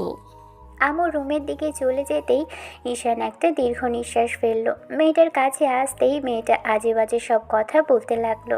ঈশান ওর বোনকে ছাড়িয়ে নিয়ে তারপর হঠাৎ করে পরীকে কোলে তুলে নিল। তারপর বন্ধুদের উদ্দেশ্য করে বলতে লাগলো। বন্ধুরা সবাই চলে যেতেই ঈশান বউটাকে কোলে করে রুমে এনে বেডে বসিয়ে দিল। মেয়েটা ফুপিয়ে উঠছে এখনও। ঈশান বোনকে উদ্দেশ্য করে বলতে লাগলো। এখন তোমাদের এখানে থাকাটা ঠিক হবে না, আমি এদিকটা ঠিকঠাক করে গোছিয়ে নিই, তারপর না হয় তোদের আসতে বলবো। তোরা এখন বাসায় চলে যা, আর প্লিজ কিছু মনে করিস না। আর না না বন্ধু, কি মনে করব? তুই এত ভালো একটা কাজ করেছিস, প্রথমে আমাদের রাগ হলেও এখন ভালো লাগছে। তোরা থাক, দরকার হলে আঙ্কেল যদি বেশি জেদ করেন তাহলে বলিস, আমরা এসে না হয় বোঝাবো। কি রান্না হয়েছে রে বোন? নিচে গিয়ে একটু খাবারের ব্যবস্থা কর, আমি ফ্রেশ হয়ে আসি। তোর ভাবিকে ওষুধ খাওয়াতে হবে, কাল রাতে পাটা খুব বাজেভাবে কেটে গেছে। বিয়ে করতে না করতেই ভাবির প্রতি এত ভালোবাসা, আমাকে আবার ভুলে যেও না ভাইয়া। তোর এসব আজবি কথা এখন রাখ বোন, তোর ভাবি কাল রাত থেকে না খেয়ে আছে। বিয়ের কথা শুনতেই ঈশানের প্রথমে রাগ হয়েছিল। ভেবেছিল এই মেয়েকে বাঁচাতে এসে সে কিনা বিপদে পড়তে হয়েছে। যখন মুখটা দেখেছে তখন মনে হয়েছে এরকম একটা মেয়েকে বউ হিসেবে পাওয়াটাও অনেক ভাগ্যের। তারপর থেকে মেয়েটা কেঁদে যাচ্ছে। তার উপর যখন ওর অসহায়ত্বের কথা শুনলো তখন মনে হয়েছে একে ফেলে আসাটা অন্যায় হবে, এর সাথে অনেক বড় অপরাধ করা হবে। এই মেয়েটাকে যখন বাসার সবার মতো যদি অবহেলা করে তাহলে ওর কোথায় গিয়ে ঠাঁই হবে? বিষয়টা ভেবে ঈশানা চুপ করে থাকতে পারেনি। মানিয়ে নিতে হয়তো সময় লাগবে, কিন্তু সেই সময় ঈশান অপেক্ষা করতে পারবে। ছেলেটা ফ্রেশ হয়ে আসলো, একটু বাদে মেয়েটাও ফ্রেশ করিয়ে এনে বেডে বসিয়ে দিল। একটু বাদে সুইটি খাবার নিয়ে আসতেই ঈশান নিজের হাতে খাবার মেখে মেয়েটার মুখের সামনে ধরলে মেয়েটা অসহায়ভাবে তাকিয়ে রইল। তখন সুইটি বলতে লাগলো, ভাবি খেয়ে নাও ভাইয়ার হাতে, আমি এ যাবৎ কালে মাত্র 2-3 বারই খেতে পেয়েছি, আর তুমি প্রথম দিনই বউ হিসেবে আসার পরেই খাইয়ে দিচ্ছে তোমার জামাই, এখন খেয়ে নাও। পরি খাচ্ছিল না। ঈশানকে একটা জোরে সোরে ধমক দিতেই মেয়েটা আবারও ফ্যাচ ফ্যাচ করে কাঁদতে লাগলো আর খেতে লাগলো। পরীকে খাওয়ানো শেষ করে মেডিসিন খাইয়ে দিল। তারপর একটু পর নিজেও গিয়ে খেয়ে আসলো। সারাদিন মেয়েটার আশেপাশেই ঘুরঘুর করলো ঈশান, শুয়ে বসে কাটলো মেয়েটার যত সব আজে বাজে কথা। ও এখান থেকে চলে যাবে, ডিভোর্স দিয়ে দিবে। ঈশান যতবারই রাগি চোখে তাকিয়েছে ততবার মেয়েটা চোখ বন্ধ করে নিয়েছে। হয়তো ওর রাগটাকে ভয় পেয়েছে। যাই হোক, রাতে যখন আপু আসলো তখন ঈশান ভাবলো আপুকে সবটা বলা দরকার, কিন্তু আব্বু তার আগেই সবটা শুনতে পেয়েছে। তারপর খাওয়া দাওয়া শেষ হতেই ঈশান খাবার নিয়ে এসে যখন মেয়েটাকে খাওয়ানো শেষ করলো তখনই আব্বু ওদের রুমে আসলো। আম্মু পিছন পিছন আসলো। আব্বুকে দেখে ঈশান ইশারায় পরীকে উঠে বসতে বললেই মেয়েটা উঠে বসলো। তারপর তাড়াহুড়ো করে মাথায় ঘোমটা টেনে দিয়ে পায়ে হাত দিয়ে সালাম করলো। আব্বু কোনো কথা বলল না, চুপ করে রইল। মেয়েটা দূরে দাঁড়িয়ে রইল। তখন ঈশান আব্বুর এরকম গভীর চাহনি আর এরকম রাগী চেহারা দেখে বুঝতে পারল ভদ্রলোক এবার রাগ করে থাকবে। বিষয়টা ভেবেই ঈশান এগিয়ে আসলো। তারপর গালটা আব্বুর দিকে এগিয়ে দিয়ে বলতে লাগলো, নাও, এবার আম্মুর মতো তুমিও জেদ করে থাকো। একজনকে পছন্দ করে বিয়ে করেছি, সেটাও যদি আমার অন্যায় হয়ে থাকে তাহলে শাস্তি দাও। ছোটোবেলা থেকে তোমরা যেটা চেয়েছো, যেটা সেটাই হয়েছে। আমি কি পড়বো, কোথায় যাব, কি করব, কোন দেশে গিয়ে পড়বো, পড়ালেখা কি বিষয় নিয়ে করব, সবটা তোমরা করেছো। এখন যাকে পছন্দ করি তাকে বিয়ে করেছি, এইটাও কি আমার অন্যায় হয়েছে? ঠিক আছে, আমি কথা দিচ্ছি, আমি এখান থেকে চলে যাব। পরি একটু সুস্থ হোক। তোমাদের যদি এতই অসুবিধা হয় ছেলের বউ গ্রামের একটা মেয়ে, সেটা সবার সামনে বলতে, তাহলে আমি চলে যাব। তোমরা আমাকে ত্যায্যপুত্র করে দিও। আমার টাকা পয়সা কিছুই চাই না আব্বু। আর যদি রাগ হয়ে থাকে তাহলে সেটা আমার ওপর দেখাও। ওকে একটাও কথা বলো না প্লিজ। আব্বু কোনো কথা বলছে না, একবার মেয়েটার দিকে একবার ছেলের দিকে তাকাচ্ছে। পরি এখনও ভয়ে মাথা নিচু করে আছে। ঈশান আব্বুকে রিকোয়েস্ট করলো সবটা মেনে নেওয়ার জন্য, কিন্তু ভদ্রলোক যে মানতে পারছে না, তার জন্য সময় লাগবে। ঈশান আর দীর্ঘশ্বাস ফেলতেই আব্বু আম্মু বাইরে বেরিয়ে গেল। এতদূর জার্নি করে এসে ছেলে সম্পর্কে এরকম একটা কথা শোনার পর এরকম বিষয়টা দেখে উনি রাগ করতে পারলেন না। এত সুন্দর একটা পুত্রবধূ দেখে হয়তো রাগ করতে পারেনি। ঈশান এসে পরীর পাশে বসে রইল। পরী ঈশানকে টেনশন করতে দেখে বলতে লাগলো, সব আমার জন্যই হলো। আমি আপনাকে বারবার করে বললাম আমি বাসায় চলে যাই, আর আপনি আমাকে একটু দিয়ে আসুন। এখন আপনার আব্বু আম্মু আপনার সাথে কথা বলবে না। আমার কি জন্য যে আপনার সাথে দেখা হয়েছিল। পরি, এই মুহূর্তে আমার অনেক টেনশন হচ্ছে। তুমি এইসব কথা বলে আমার টেনশনটাকে আরও বাড়িও না। মানুষ বিয়ে করে মানসিক শান্তি পাওয়ার জন্য, বউ যেন তার শান্তির জায়গা হয় সেটার জন্য। আর তুমি এইসব কথা বলে আমার টেনশনটাকে বাড়িয়ে দিচ্ছ। কিন্তু আপনি যত বড় লোক বাড়ির ছেলে, আমার মতো একটা গরিব ঘরের মেয়েকে কেন বিয়ে করবেন? আপনারও তো অনেক স্বপ্ন আশা থাকতে পারে।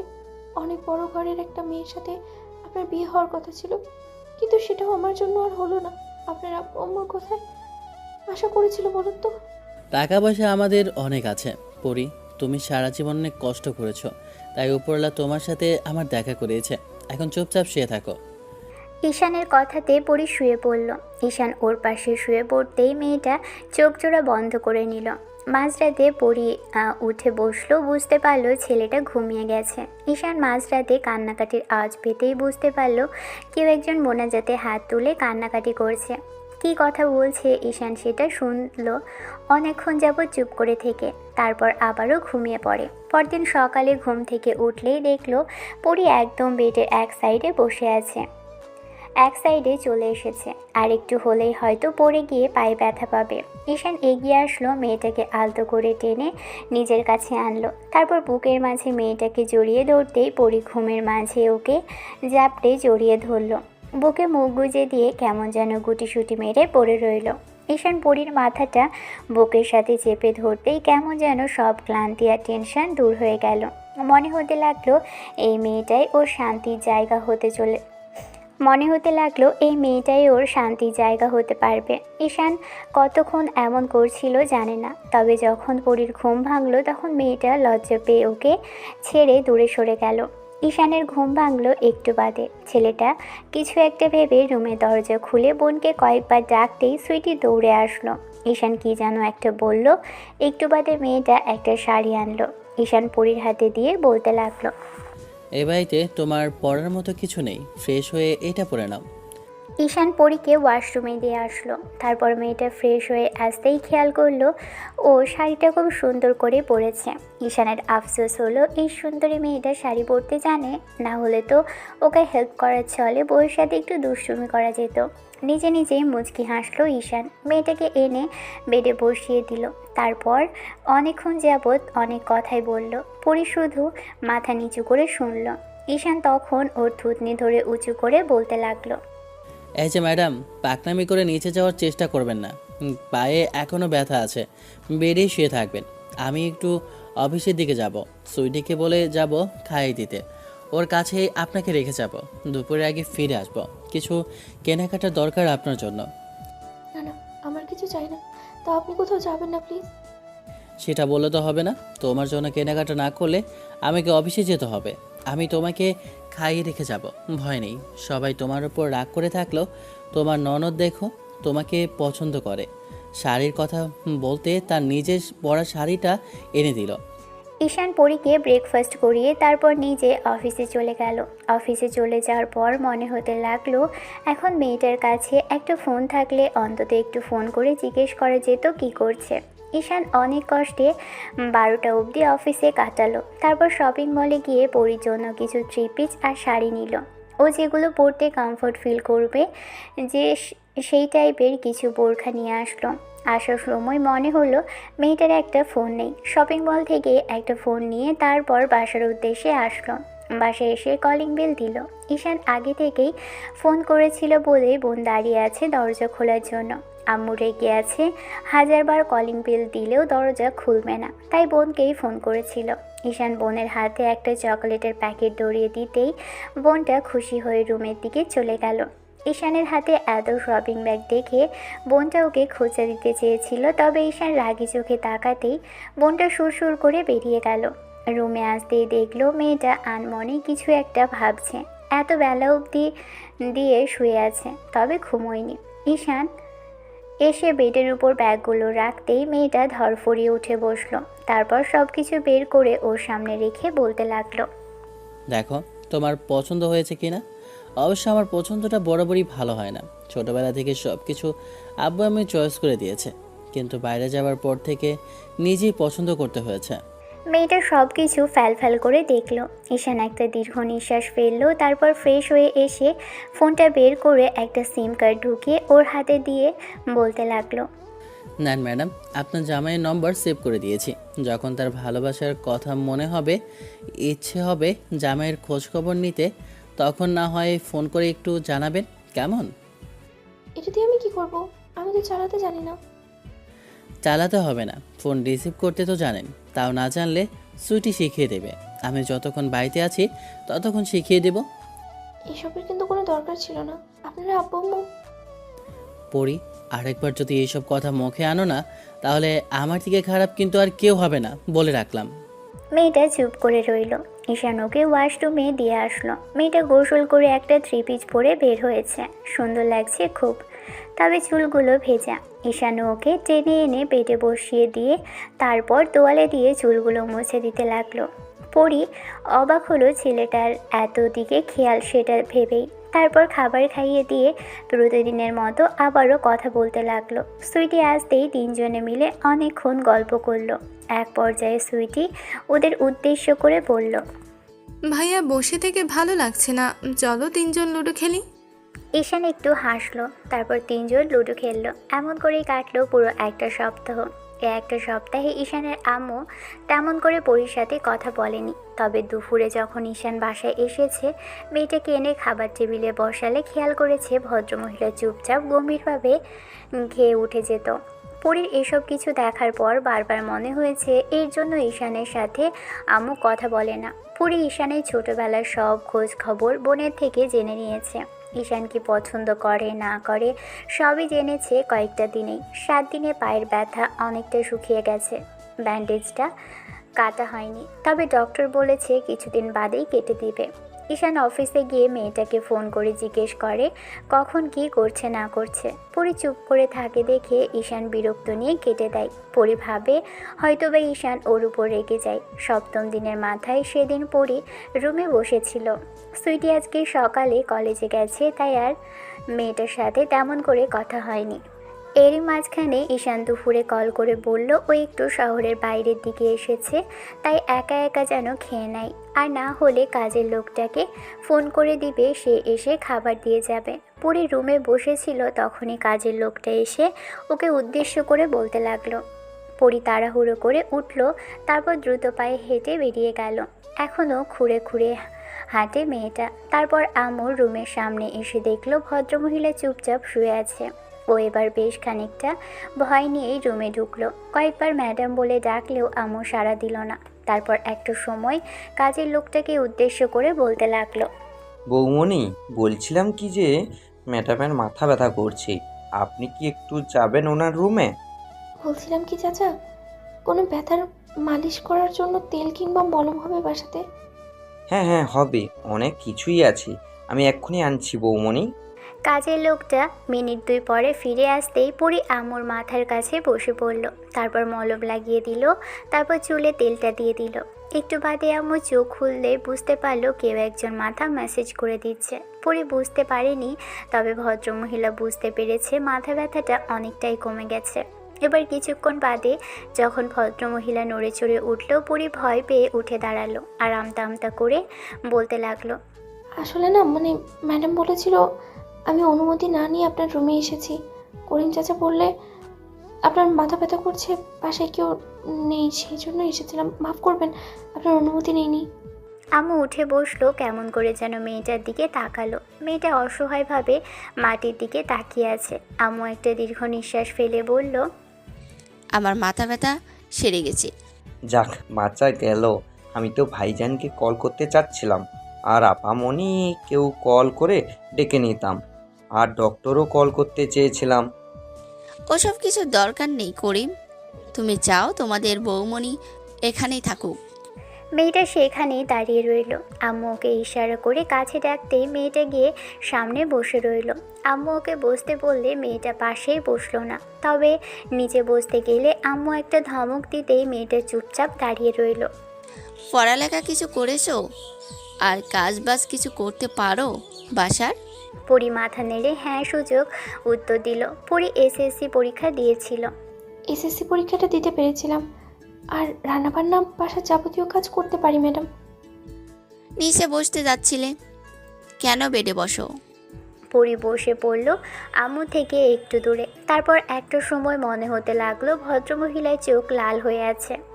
ম্যাডাম আপনার কি কোনো খারাপ লাগছে? তাহলে আমি একটু চা করে দিই, গেলে আপনার ভালো লাগবে। আম্মু কেমন করে যেন তাকালো, তারপর শুধু হ্যাঁ শব্দটা করতেই পরি তাড়াহুড়ো করে বেরিয়ে গেল।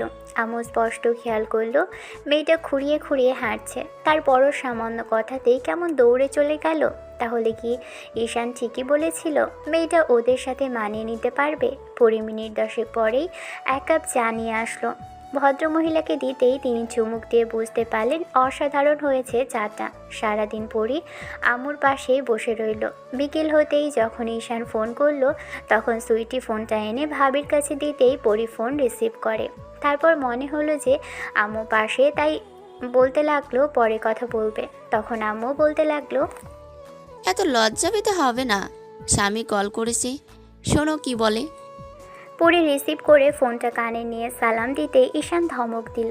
পরি খানিকটা অসহায় কণ্ঠে বলতে লাগলো, আমি রুমে ছিলাম না, আসলে আম্মুর শরীর খারাপ করছে, তাই এখানে আসছিলাম। জানতাম না কি যে আপনি ফোন করবেন। পরি সবটা বলতেই ঈশান বলল বাসায় আসতে। পরি ফোনটা বেডের পাশে রেখে আম্মুর পাশে বসে রইল। তখন আম্মু বলতে আরম্ভ করলো, আজকে তোমার পরীক্ষা, যাও রান্না বাড়া করো। জানি তোমার পায়ে ব্যথা, তারপরও করতে হবে। তোমার শ্বশুর অনেক রেগে আছে, ছেলে না জানিয়ে বিয়ে করেছে, তারপর আবার হুটহাট করে বিয়ে করে বাসায় নিয়ে এসেছে। এখন গিয়ে রাতের রান্না করো, তোমার শ্বশুর এসে রাতের রান্না খাবে। সুইটি ওকে নিয়ে যাও, পায়ে ব্যথা, ও হাঁটতে পারছে না, ওকে ধরে নিচে নিয়ে যাও, আর সব কিছু একটু দেখিয়ে দাও। তোমার ননদ রান্না বান্না কিছুই জানে না, 2 দিন পর বিয়ে হয়ে শ্বশুরবাড়িতে যাবে, তাকেও একটু শেখানোর চেষ্টা করো। পরি অবাক হলো ভদ্রমহিলা এমন করে কথা বলাতে। বেশ গম্ভীর টাইপের ভেবেছিল যে এদের মনে দয়া মায়া বলতে কিছুই নেই, রাগ করে থাকবে, কিন্তু এখন বুঝতে পারছে যে ঈশানের আম্মু আস্তে আস্তে সবটা মেনে নিচ্ছে। সুইটি তো খুশিতে একদম পাগল হয়ে গেল যে আম্মু আস্তে আস্তে মেনে নিতে শুরু করেছে। মেয়েটা ভাবিকে নিচে নিয়ে আসলো, তারপর রান্না করার সব কিছু দেখিয়ে দিলে পরি রান্না করলো। ঈশান এসে মেয়েটাকে জিজ্ঞেস করলে বলে আম্মু রান্না করতে বলেছে। ছেলেটা আর তেমন কিছু বলল না, তবে ঈশান সারাক্ষণ ওর পাশেই বসে রইল। কি লাগে না লাগে এগিয়ে দিল। পরে ঈশানের এরকম কর্মকাণ্ড দেখে বারবার অবাক হয়। ছেলেটা যে এত কেয়ারিং আর বইয়ের ক্ষেত্রে এত সিরিয়াস সেটা জানতো না। ভেবেছিল বড়লোকের ছেলে বখাটেদের মতো ঘোরাফেরা করবে, কিন্তু ছেলেটা অফিস থেকে বাসায় আর বাসা থেকে অফিস এমন করে আসা যাওয়া করে। ছুটির দিনে এখন আর ঘুরতেও যায় না, বন্ধুদের বাসায় আসতে বলে। বউ অসুস্থ বলে কোথাও যেতেও পারে না। রান্না করা হলে আব্বু বাসায় আসলো রাতে। আম্মু হয়তো আব্বুকে সবটা বলেছিল। পরি নিজের হাতে সবাইকে খাবার বেড়ে দিল। সবাই খাবার খেলো। আব্বু খেয়ে খাবারের প্রশংসা করতে তখন আম্মু বলতে লাগলো, জেদ ধরে বসে আছো, ছেলের বউকে মেনে নেবে না? ছেলের বউ রান্না করি সে দেখো কি জাদু জানে। প্রথম দিনে তার হাতের রান্না খেয়েই একদম মুখে লেগে গেল। রাতে আব্বুকে আম্মু সবটাই বলল যে শাশুড়ি সেবা মেয়েটা ঠিক কিভাবে করেছে। ঈশান মেয়েটাকে ধরে রুমে নিয়ে গেল। এখনও হাঁটতে কষ্ট হয় কি না, দুজন একই বেডে থাকার পরপরই মনে হয় দুজনের মাঝে কত দূরত্ব। এরই মাঝে পরি ঈশানকে অনেকবার বলেছে বাসায় দিয়ে আসার কথা। ঈশান রাগী চোখে তাকালেও মেয়েটা কিছু বলতে পারেনি। শেষে যেদিন পরি বলেছিল বাসায় চলে যাবে, ঈশানের আব্বুর হয়তো তাদের রাগ কমে যাবে, তখন ঈশান একটা গ্লাস ফ্লোরে ছুঁড়ে মেরে দিয়ে বলেছিল, স্বামীর প্রতি তোমার ভালোবাসা না থাকতেই পারে পরি, কিন্তু আমি তোমাকে ভালোবাসতে শুরু করেছি। বিয়ে করার পর থেকে তোমাকে বউ হিসেবে মানতে শুরু করেছি। তুমি কি কেমন কোথায় ছিলে আমি জানতে চাই না। বিয়ে করেছি তো তুমি আমার অর্ধাঙ্গিনী। সারা জীবন তোমাকে আগলে রেখে কাটাতে চাই। এরপর যদি বাসার বাইরে যাওয়ার কথা একবারও ভাবো না, আমার থেকে কেউ খারাপ হবে না। আর হ্যাঁ, তুমি যদি ভুলে চলে যাও, বাংলাদেশের যে কোণাতে থাকবে আমি সেখান থেকে গিয়ে তোমাকে খুঁজে আনবো।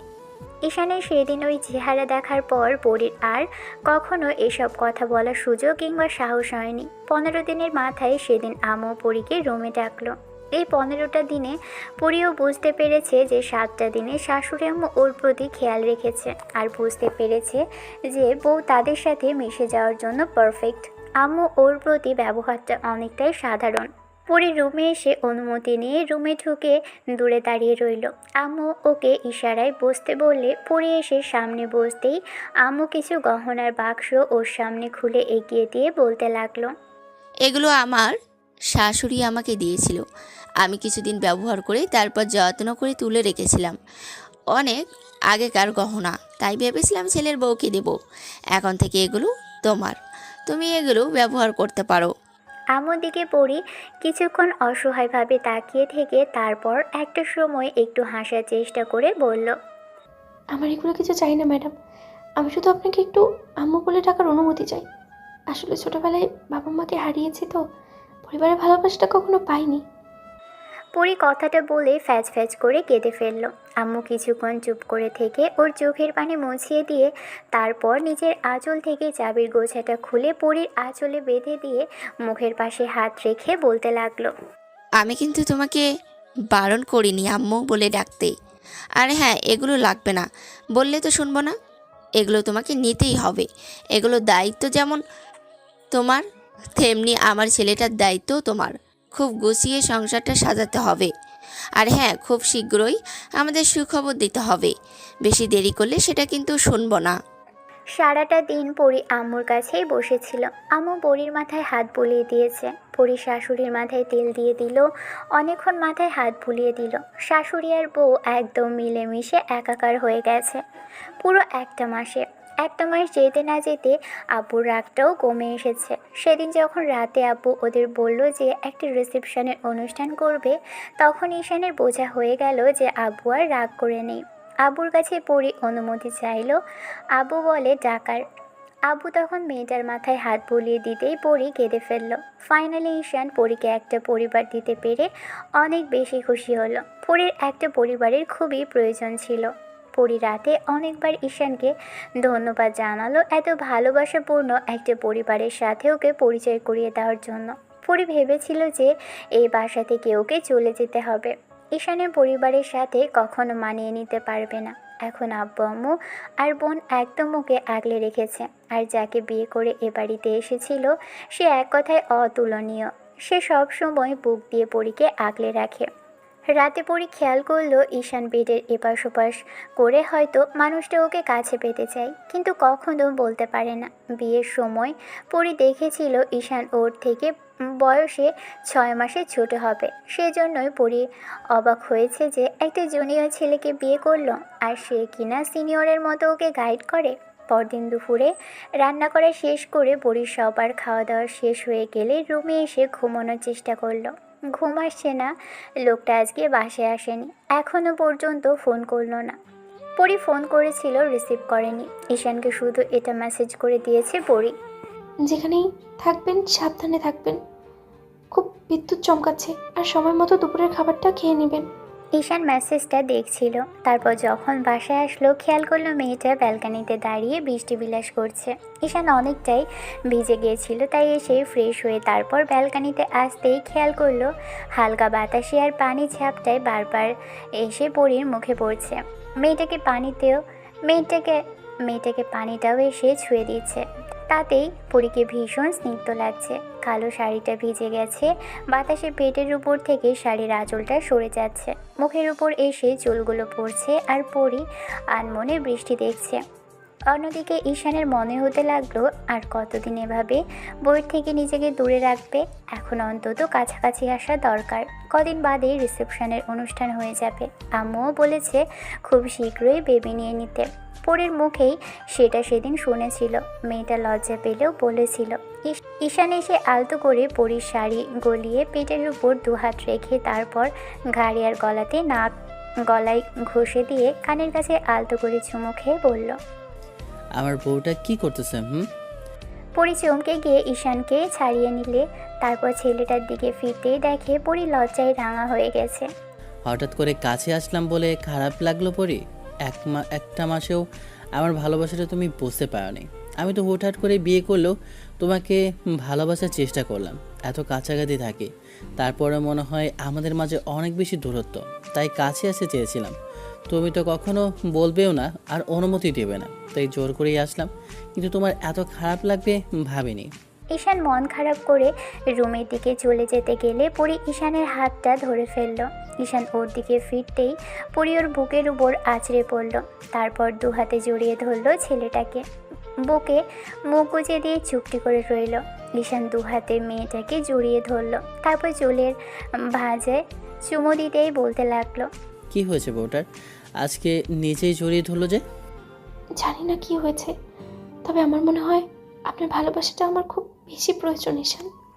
পরীর কথাতে ঈশান অনুমতি পেয়ে ঈশান আর এক মুহূর্ত দেরি করল না, ওর মুখটা বুক থেকে তুলল। পরীর ঠোঁট জোড়া কাঁপছে, ঘন ঘন নিঃশ্বাস নিয়েছে মেয়েটা। একই বেডে থাকলেও দুজনের মাঝে অনেক বেশি দূরত্ব। ঈশান বিষয়টা বুঝতে পেরে আলতো করে পরীর ঠোঁট জোড়া নিজের ঠোঁটে এগিয়ে মেয়েটাকে চোখ জোড়া বন্ধ করে নিল। দু হাতে খামচে ধরল ঈশানের শার্টের কলার। আদর আর ভালোবাসায় মিলেমিশে একাকার হোক দুজনেই। এই বৃষ্টির দিনে দুজনের ভালোবাসাটা গভীর হোক। ভালো থাকুক ভালোবাসা। দেখা হচ্ছে অন্য কোনো দিন অন্য কোনো গল্পে। ততদিন পর্যন্ত সুস্থ থাকবেন, ভালো থাকবেন, আমাদের সাথেই থাকবেন। ধন্যবাদ। আল্লাহ হাফেজ।